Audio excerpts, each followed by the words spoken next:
We declare our right on this earth to be a man, to be a human being, to be respected as a human being, to be given the rights of a human being in this society, on this earth, in this day, which we intend to bring into existence by any means necessary.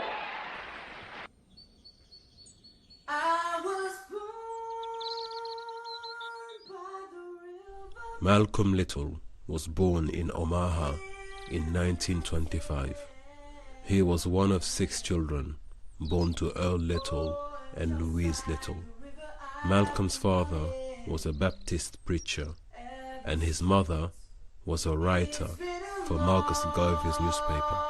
But due to their defiant stance against racism and their staunch activism within the black community, the family was compelled to abandon their home and to relocate to Milwaukee in 1926. But shortly thereafter, circumstances compelled them to relocate once more.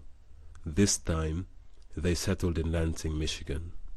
You were born in Omaha, is that right? Yes, sir. And your family left Omaha when you were, what, 1 year old? I imagine about a year old. And why did they leave Omaha? Well, to my understanding, the Ku Klux Klan burned down one of their homes in Omaha. This, had a lot of Ku Klux this made your family feel very unhappy, I'm sure. Well, insecure, if not unhappy.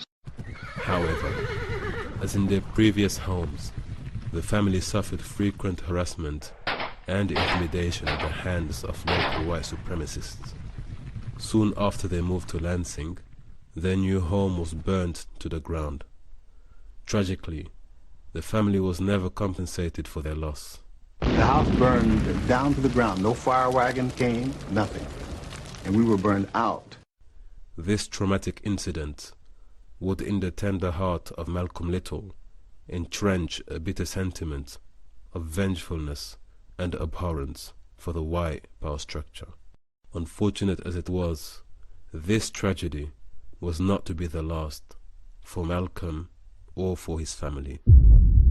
On a fateful September night in 1931, when Malcolm was only 6 years old, his father was brutally murdered and dismembered by some local members of the KKK. His mutilated remains were found on a railway track the next morning.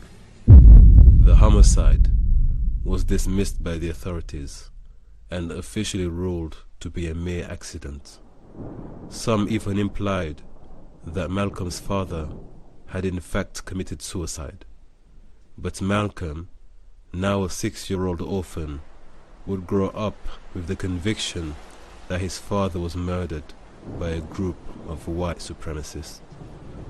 The incident was not a novelty to Malcolm or to his siblings, as 3 of their uncles had already been killed by racist thugs. In 1938, 7 years following the murder of his father, Malcolm's mother suffered a nervous breakdown and was sent to a mental unit in Kalamazoo State Hospital. She remained there for almost a quarter of a century, secluded from her home and from her family.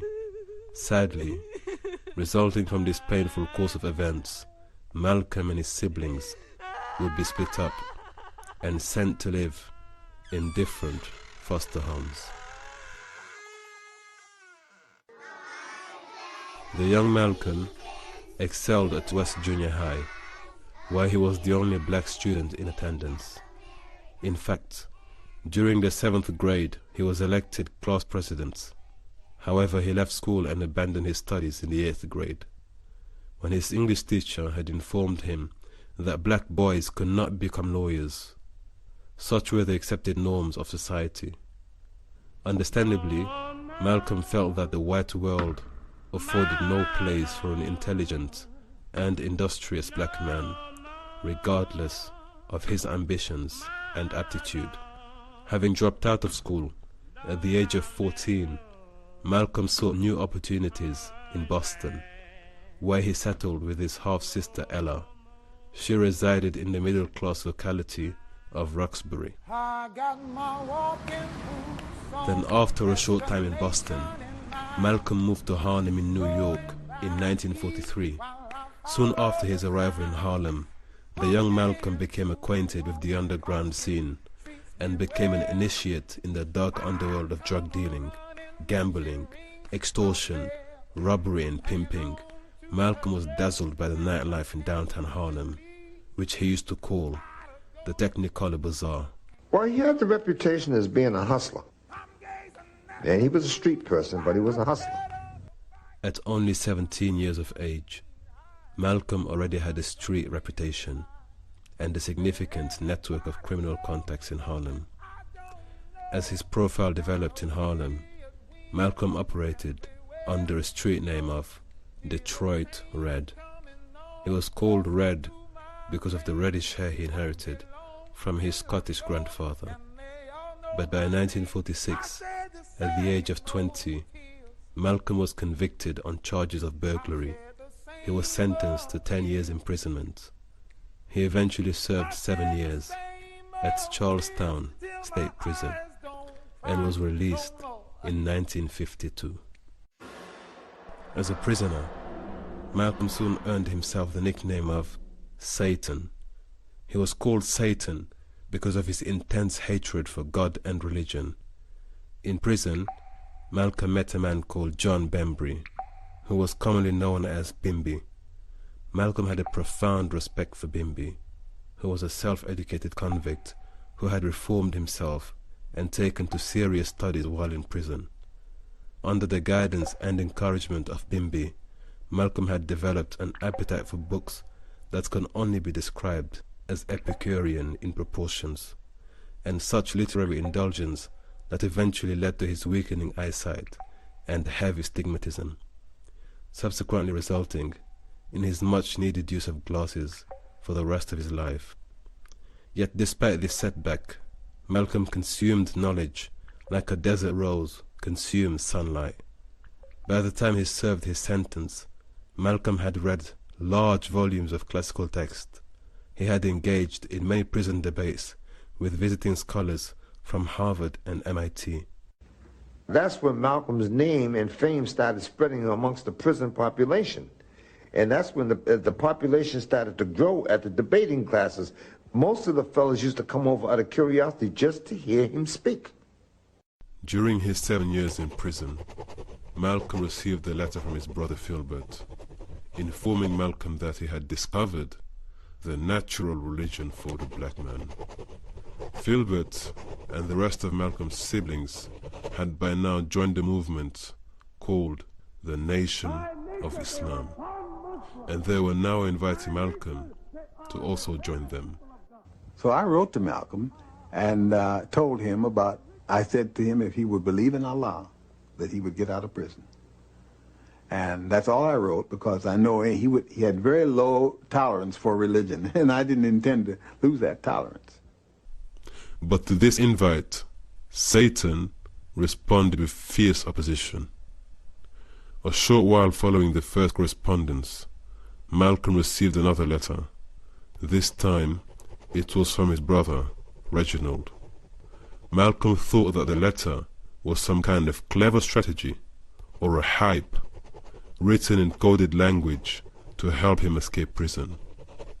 This feeling of excitement gave him much hope and enthusiasm.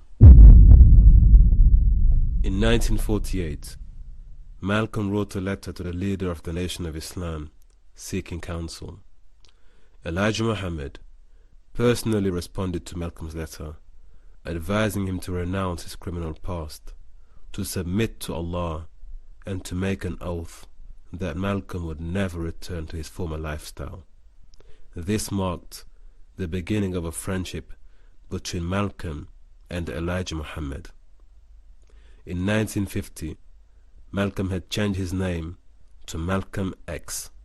He also began to espouse radical ideas and racially biased worldviews as he became more and more influenced by the false doctrines and teachings of Elijah Muhammad.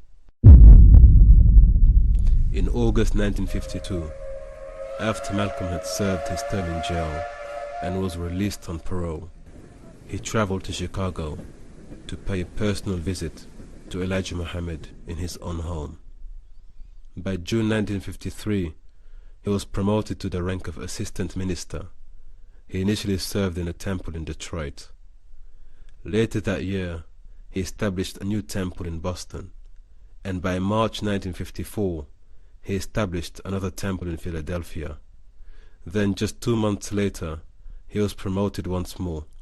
This time, he was given the leadership of Temple Number 7 in Harlem. Malcolm successfully recruited many supporters and new converts to the Nation of Islam. By 1955, resulting from Malcolm's enthusiastic drive and compelling rhetoric, thousands of African Americans were now bolstering the ranks of the Nation of Islam, with numbers rising each and every month. Alarmed by the rapid rise of Malcolm X, the FBI soon opened a file and began to monitor his progress. Malcolm was credited with the organization's dramatic increase in membership, from 500 members to over 45,000 members in a short period of time, during which he was initiated as a minister within the movement.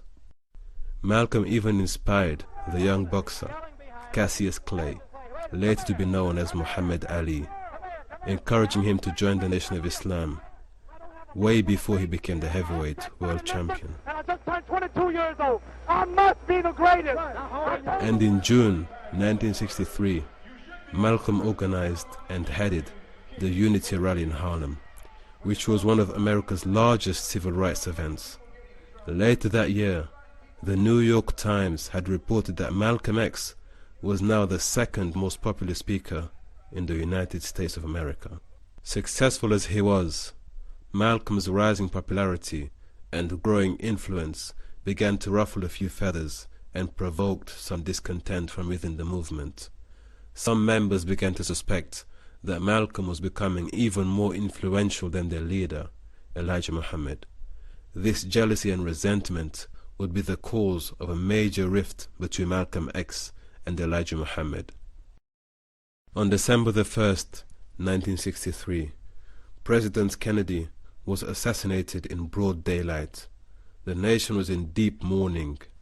In an interview following the assassination, when asked what his opinions were on the assassination of the president, Malcolm's response was frank and unapologetic.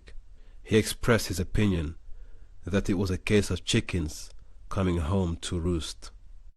This statement prompted a series of reactions from across America and within the Nation of Islam itself. Malcolm X was condemned by the Nation of Islam, and he was banned from giving any public lectures for 90 days. Malcolm now found himself isolated, silenced, and abandoned by his own brothers. In March 1964, within a few months of having been silenced, Malcolm X publicly announced his official departure from the Nation of Islam. Malcolm X also expressed an earnest desire to collaborate with other civil rights leaders and groups. He then established the Organization for Afro-American Unity and founded the Muslim Mosque Incorporated. Soon after his exit from the Nation of Islam, several Sunni Muslims encouraged Malcolm to abandon the false doctrines of the Nation of Islam and to learn about the true Islam. Malcolm accepted their invitation, and after careful contemplation and consideration, he embraced Orthodox Islam. In April 1964, Malcolm X embarked on the Hajj, the sacred pilgrimage to the heartland of Islam in modern-day Saudi Arabia. A day following his arrival in Jeddah, Malcolm X was informed that the Crown Prince Faisal had extended a personal invite welcoming Malcolm as an honored guest of the kingdom. And in a gesture of brotherhood and kindness, Malcolm X was entertained and hosted by King Faisal himself following the Hajj ceremonies.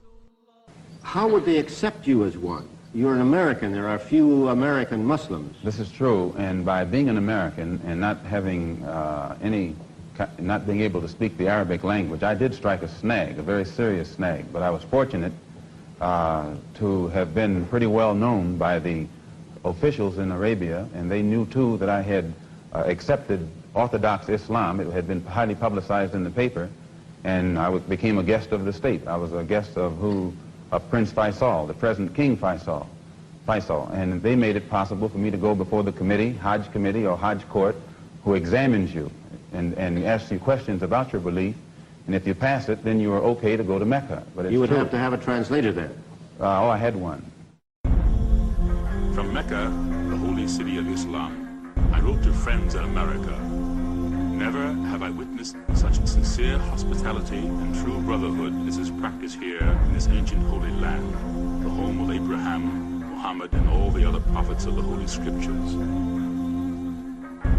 You may be shocked at these words coming from me, but what I have seen has forced me to rearrange much of my thought patterns previously held, to toss aside some of my previous conclusions. For during the past 11 days, I've eaten from the same plate, drunk from the same glass, slept on the same rug, and prayed to the same God, with fellow Muslims whose eyes were the bluest of blue, whose hair was the blondest of blonde, and whose skin was the whitest of white. We are truly the same, because their belief in one God has removed the white from their minds, the white from their behavior, and the white from their attitudes. Do you feel that your message, apparent message of love that you brought back from Islam is the real reason they're after you, because you're not hating as hard as they want you to? Well, I never did hate anybody hard. But I do know that when I wrote that letter saying that there were white people in Mecca, it shook up a lot of Muslims, because most of the Muslims who follow Mr. Muhammad absolutely believed that it was impossible, physically impossible, I should say divinely impossible, for a white person to go to Mecca. And my trip there shattered that image, or that misconcept. Soon after his enlightened journey to Mecca, Al-Hajj Malik al-Shabazz, as he now came to be known in the Muslim world, embarked on a trailblazing tour of Africa. During these visits, he met officials, gave interviews, spoke on national television and on radio stations in various countries such as Egypt, Ethiopia, Tanzania, Nigeria, Ghana, Guinea, Sudan, Senegal, Liberia, Algeria, and Morocco. Kwame Nkrumah of Ghana, Gamal Abdel Nasser of Egypt, and Ahmed Ben Bella of Algeria had each invited Malcolm X to serve as a minister in their governments. When my father was abroad, we had a world map on the living room wall. And any time you got a little lonesome and wondered where Daddy was, we'd run over to that map. And where is he now? And he's in Cairo, which is the capital of Egypt. And he's over here with Nkrumah, and he's over. So there was a different kind of passage that we maintained when he was abroad.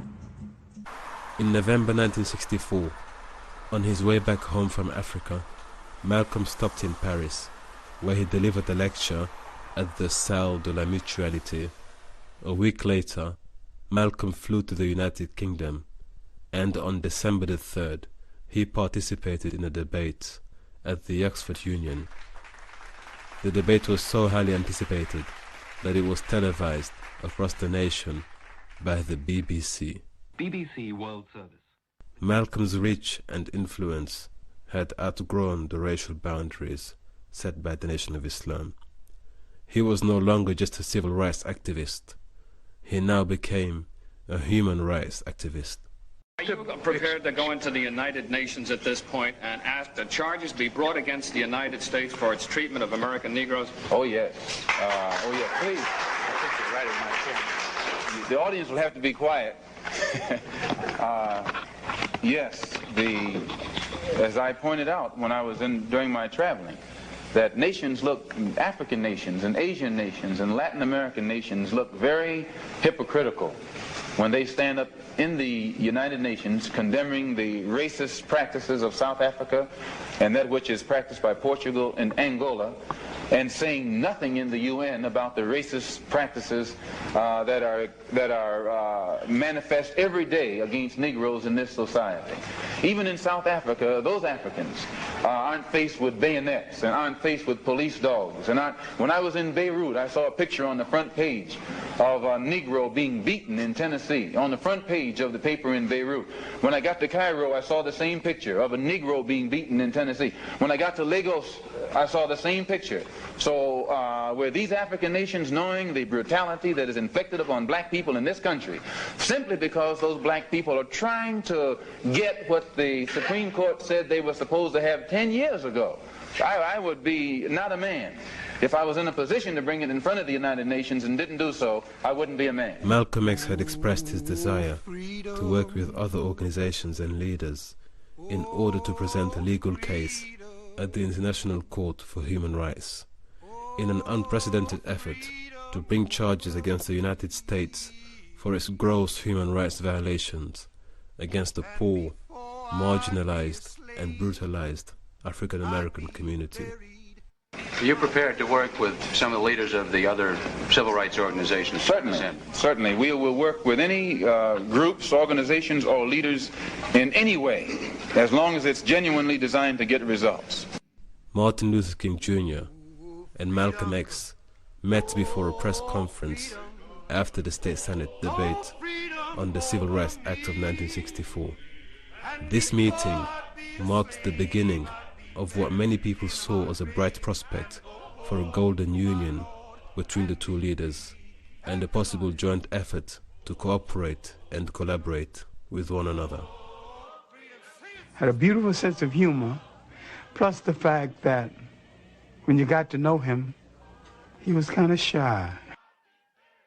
El-Hajj Malik al-Shabazz was remarkably charismatic. He was an eloquent orator and had an impressive physical presence.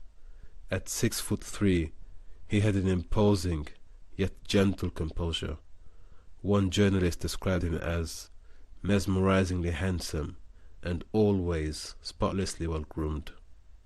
In 1955, Betty Sanders met Malcolm X after one of his lectures. She would soon be attending many of his lectures more regularly. Although they never discussed marriage, Malcolm proposed to Sister Betty over the phone in 1958. They married only 2 days later and became parents to 6 beautiful daughters. He sometime, if I could catch him, would have to read to the children. They would always want the story read again, so that they would really just wait until he was on the last page and said, read it again, read it again, read it again, you know, and so that he started giving the books different endings.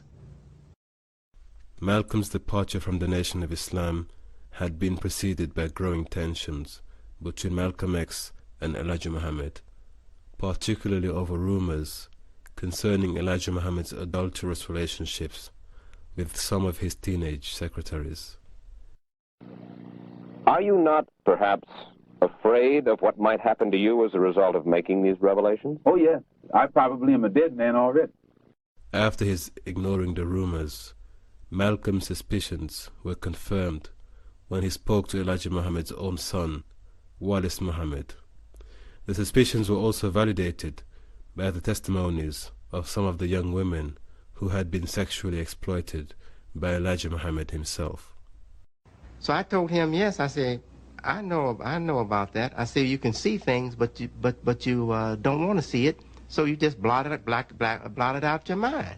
I said, I'm aware of secretaries having that kind of relationship with my father, being there with their children. I said, I've seen him take their children, and somewhere in my conscience, I'm sure it was registering that that was his family, but I never accepted it to deal with it in my mind. Never did I accept to deal with it in my mind. But by now, there were rumors circulating that highly placed members of the Nation of Islam were plotting to kill Malcolm X. Why are they threatening your life? Well, primarily because they're afraid that I will tell the real reason that I'm out of the black Muslim movement, which I never told. I kept to myself. But the real reason is that Elijah Muhammad, the head of the movement, is the father of 8 children by 6 different teenage girls, 6 different teenage girls who were his private personal secretary. The one who first made me aware of this was Wallace Muhammad, Mr. Muhammad's son. The conflict between Malcolm X and the Nation of Islam increased, and soon both public and private threats were being made. In February 1964, an attempt was made to wire Malcolm's car with explosives, but it was unsuccessful. In the weeks and months to come, Malcolm's wife would receive a string of anonymous phone calls, each one delivering blood-curdling threats. And on June the 8th, 1964, FBI tapes recorded a man calling Malcolm's home, instructing Sister Betty to tell her husband that he's as good as dead. Had you had any threats, anything like this? Had any threats? That's all I get is threats. I get not less than 6 or 7 threatening phone calls every day. And by June 1964, the Nation of Islam had sued Malcolm X in an attempt to claim his residence in New York. Sadly, Malcolm lost his home, and the entire family was ordered to vacate the premises. But the Nation of Islam was not yet satisfied. So on February 14th, 1965, Malcolm's home was burnt to the ground. All of his children were asleep at the time.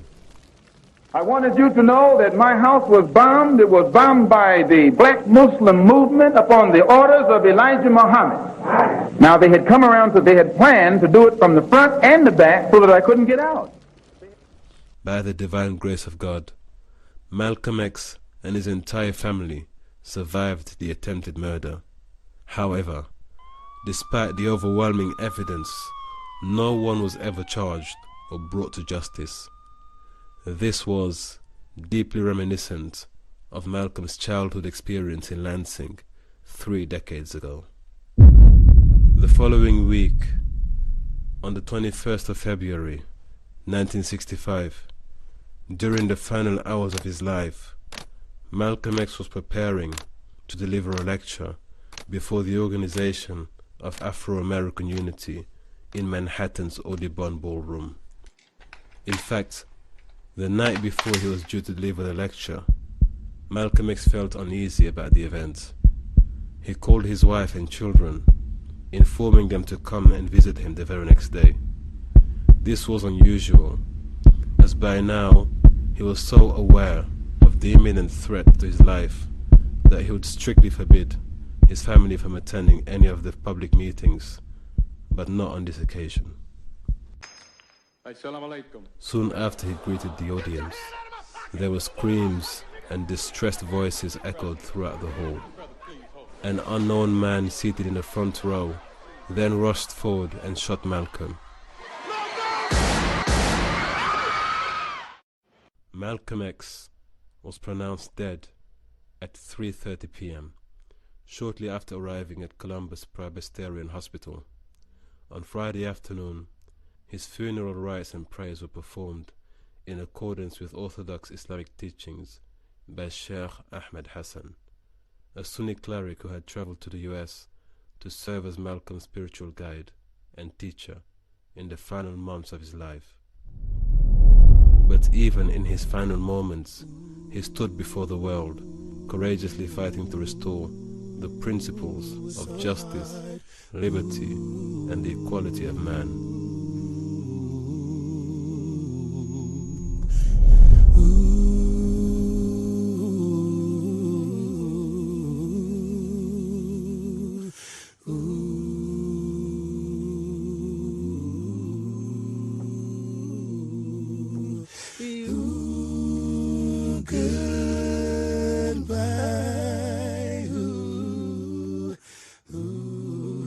He went from a criminal operating in Harlem's underworld to becoming a world-class advocate for justice. His career unfolded while he was a physical prisoner, but his achievements blossomed when he became a liberator of hearts and an emancipator of minds. If I judge a man by his conscious behavior, I am not a racist. I don't subscribe to any of the tenets of racism. Then there are good whites and good blacks and bad whites and blacks. It's not a case of being good and bad, good or bad blacks and whites. It's a case of being good or bad human beings. Al-Hajj Malik al-Shabazz opened America's eyes to the message of Islam. His example opened many hearts to the collective call of brotherhood. His biography demonstrates the universality of Islam for all people, regardless of race or status. Finally, he rejected racism and embraced racial equality. He submitted himself in humility and dedication before the one and only God.